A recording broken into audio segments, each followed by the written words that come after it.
What's up, man? It's your boy TGK. I'm back for season 3 of TGK versus everybody. As you can tell, we're at Griggs Park here in Dallas, Texas, and I got a special homeboy, a special friend, and a special somebody to show you who I'm about to compete with today. What's going on, bro? What's going on, bro? You all right? Yeah, man. EZ3 here shooting a video with my boy TGK. Hey, bro, it's time you freshen up. I gotta freshen up? Yeah, you gotta freshen up. All right, let me get fresh. Oh, I'm fresh in that motherfucker right now. Anyway, it's your boy here, TGK, starting off season 3 of TGK versus everybody. Again, here with the homie EZ3. He has the clothing brand EZ3 here in Dallas, Texas, man. Local artist, check him out. You're gonna see the links below in the description. But for the people, tell them a little bit more about yourself, bro. Man, it's clothing line. It all started with my grandma. You know, if it wasn't for her, I wouldn't be where I am today. I owe her a lot. She's no longer with us. She passed away last January, but her legacy lives on. Man, that's deep, man. Man, well, let's go ahead and get started on round 1. Stay tuned. Bitch, I got problems on problems on problems on problems on problems on problems I solve them. I run through the money, the pressure be calling. Left on my blessings, I feel like I'm falling. The birdie is back, tell me I'm garbage. I'm going through something, that's why I ain't calling. Phone in progression, it's all that I wanted. The phone in affection, I summon and dub it. Cause bitch, I got problems on problems on problems on problems on problems on problems I solve them. I run through the money, the pressure be calling. Left on my blessings, I feel like I'm falling. The birdie is back, tell me I'm garbage. I'm going through something, that's why I ain't calling. Phone in progression, it's all that I wanted. The phone in affection, I summon and dub it. Why you be all on my line about nothing? Why won't you go get you $1 or something? Don't hang with a nigga who lying for nothing. I see that we different, you riding, I double. I don't do discussions on bragging about hundreds. Don't go to your places, I know that they sunken. All right, EZ3, tell me how you got the name EZ3, bro, and where did the brand and everything come from? It all started, man. I knew growing up, I knew I wanted my own business because my older brother has his own business. So I knew I wanted something similar to what he had. I didn't know what kind of business I wanted though. So, I mean, I presented the idea to my grandma. My grandma thought it was a great idea. And she thought it was a great idea, and she would, you know, the time came and she told me to start it, but I told her, I just didn't know what kind of business I wanted yet. So one day we were talking about it and she brought it up and she was like, well, what about clothes? What about a clothing line? Right. I told her, I said, that's not a bad idea. I said, but, you know, what would I name it? What would be the name of it? You know, the slogan, you know, what would it be? I don't know where to start. And it stayed like that for a while, and I shot out to Chicago to work out for the Windy City Bulls G League team. And the name how I got Easy was because the dude couldn't say my name. Wow. We kept running up the court and he would say something else and he couldn't pronounce my name correctly. Right. So after one of the scrimmages, he came up to me, he said, hey man, he said, I can't say your name, and we laughed about it. He said, can I call you Easy? I said, yeah, that's cool. So after that, we had a few more scrimmages. You know, I finished my workout, came back to Dallas. Everybody started calling me Easy. I told my brothers, friends about the experience out in Chicago. Right. And the name just kind of stuck. It just kind of stuck with me. So it stuck with me, and I told my grandma about it, of course. And she was like, when I told her about it, it was weird because she was like, that's your name, that's the name. Right. And I was like, the name of what, Grandma? She was like, that's the name of the clothes you're gonna make. Yeah. And I was like, I don't know, you know, I don't know what all I had was Easy, so I didn't know what else to add or what to take away, you know? And right. She said, that's gonna be the name of it. I said, okay. So we left it like that, and you know, eventually, a few months later, I went to work out in July of 2017 out in Chicago. She got sick. She was in and out of the hospital September, October, November. Mm-hmm.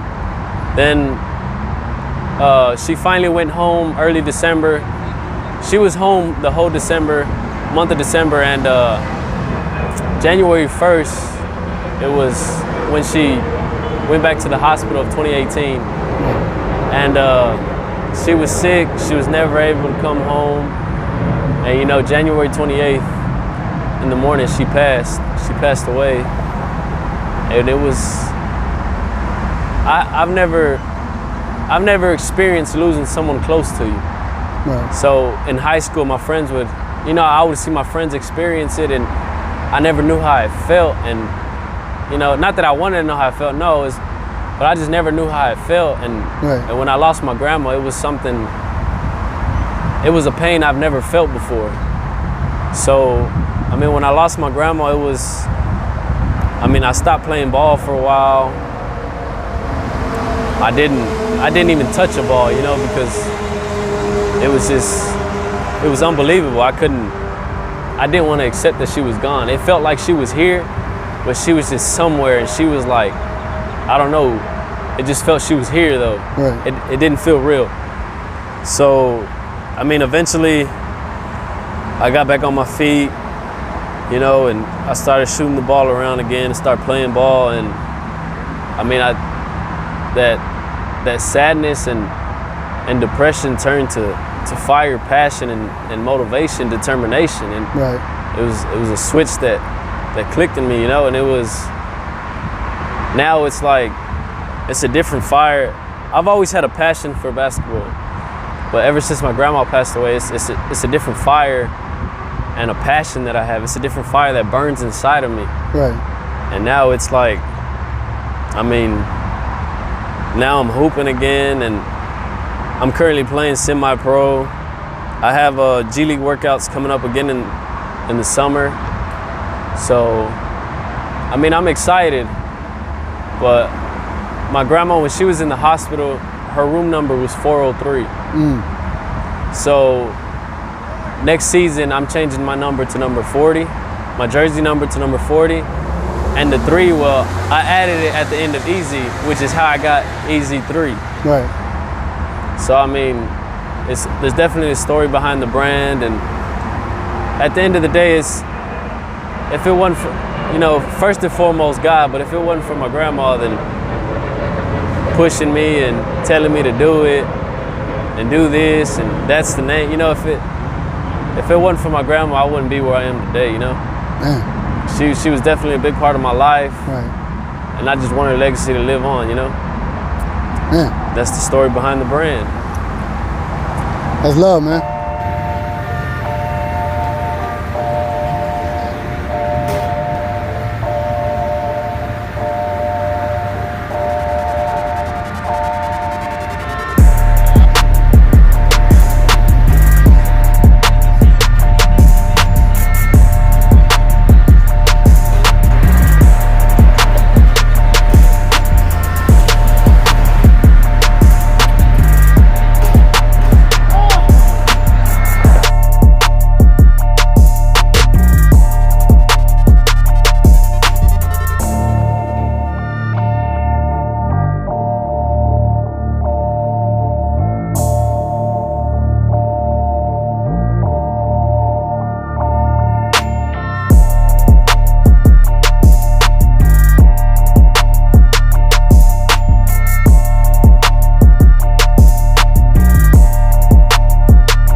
All right, man, we're here at Griggs Park in downtown Dallas, Texas. Not no other Dallas in Georgia. But what do you think about your first experience here on TGK TV, bro? Definitely a great one, definitely one to remember, and I appreciate the chance to be on here. Let them know your website. What is it? It's the EZWay.com. EZWay.com, check it out. He's got long tees, black or white. He's got t-shirts, he got all sorts of shirts. Tank tops, we got a windbreaker coming, we got collections coming. Man, y'all hats coming, socks. Check it all out, man. So what round do you regret, bro? I mean, I know I got you by a point, but I am a 3-point specialist, and as I gotten older. So how do you feel about today's outing? It was good. I liked it. Definitely round 2 is the one I regret because that's the one where I missed the most shots. I mean, of course, I let him win, though. I went light on him. Went easy. Right. But we'll be back for a rematch. Yeah, we'll come back probably at the end of the season. I don't know. I still got to find other opponents. But anyway, it's been your boy TGK TV here with EZ3, and we're signing off.